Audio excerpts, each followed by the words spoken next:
আজকে আমরা আলোচনা করব পরিচ্ছেদ 28 নিয়ে বিভক্তি নিয়ে আমরা আলোচনা করব। বাক্যের মধ্যে অন্য শব্দের সাথে সম্পর্কের জন্য আমাদেরকে বিভিন্ন ধরনের লগ্নক মানে বিভিন্ন শব্দাংশ আমাদেরকে যুক্ত করতে হয়, সেগুলোকে বিভক্তি বলে। যেমন এ, তে, অন্তস্থ অ, একার, কে, রে, অন্তস্থ র, এর, এগুলো যুক্ত করা হয়।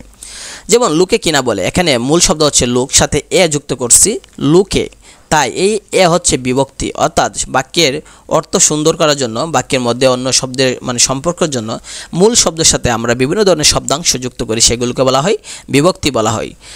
যেমন সে ছেলেকে সঙ্গে নিয়ে গরু চড়াতে গেছে, এখন মূল শব্দ হচ্ছে ছেলে, তার সাথে কে যুক্ত করছি ছেলেকে, তাহলে আমরা বলতে পারি যে কে হচ্ছে একটা বিভক্তি।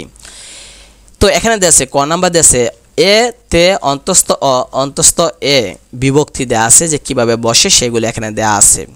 সাধারণত ক্রিয়ার স্থান, কাল বা ভাব বুঝাতে বিভক্তি বসে, কখনো কখনো বাক্যের কর্তার সঙ্গেও বসে। যেসব শব্দের শেষে কার চিহ্ন নেই সেসব শব্দের সঙ্গে এ বিভক্তি যুক্ত। যেমন সকালে, দিনাজপুরে, ইমেইলে, কম্পিউটারে। শব্দের শেষে ইকার ও রস্যকার থাকলে তে বসে। যেমন শব্দের শেষে ইকার মানে রস্যই বা রস্য থাকলে, যেমন দেখেন হাতি, তাহলে শেষে কিন্তু রস্যিকার আছে, তাই এনে তে ব্যবহার করেছে হাতিতে।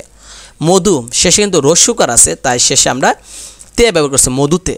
অর্থাৎ বলতেছে যে সকল শব্দের শেষে মানে রস্যিকার অথবা রস্যকার থাকবে তাদের শেষে আমরা তে ব্যবহার করব।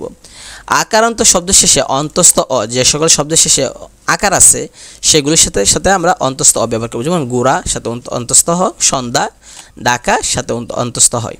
শব্দের শেষে দ্বিস্বর থাকলে এ ব্যবহার করা হয়, যেমন ছইয়ে, বাইয়ে, বউয়ে। ইকারান্ত শব্দের শেষে এও ব্যবহার করে, যেমন জিয়ে, গিয়ে। কে রে দে আছে, অথবা বাক্যে গৌণ কর্মের সঙ্গে সাধারণত কে এবং রে বিভক্তি বসে। ক্রিয়াকে কাকে প্রশ্ন করলে মানে যেসব শব্দ পাওয়া যায় তার সঙ্গেই এই বিভক্তি ব্যবহার করে। যেমন শিশুকে, দরিদ্রকে, আমাকে, আমারে।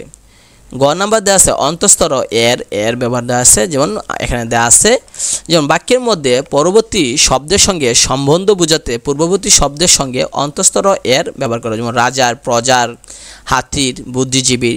যেসব শব্দের শেষে কার চিহ্ন নেই সেসব শব্দের শেষে এর বিভক্তি বসে। যেমন বলের শব্দের শেষে কার চিহ্ন নাই মানে আকার, ইকার, রস্যিকার, রস্যকার, উকার, একার এই শব্দগুলো নাই। যেমন মূল শব্দ কিন্তু বল, শেষে ল, এই ল সাথে কোনো কিন্তু রস্যিকার, আকার, একার, উকার কিছু নাই, তাই আমরা এর ব্যবহার করা হয়েছে।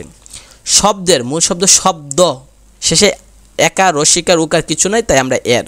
নজরুল, শেষে কিন্তু ল সাথে কিন্তু কিছু ছিল না, মূল শব্দটা আমরা বলতেছি নজরুল। তাহলে শেষে অর্থাৎ ল এর শেষে মানে শব্দের শেষের অক্ষরটার সাথে কোনো কার চিহ্ন, আকার, রস্যিকার, রস্যকার, একার, ইকার কোনো শব্দ মানে কোনো চিহ্ন কার চিহ্ন নাই, তাই আমরা এর ব্যবহার করছি। শব্দের শেষে দ্বিস্বর থাকলে এর ব্যবহার করা, যেমন বাইয়ের, বইয়ের, লাউয়ের, মোয়ের। পরবর্তীতে আমরা আলোচনা করব ক্রিয়া বিভক্তি নিয়ে আমরা আলোচনা করব।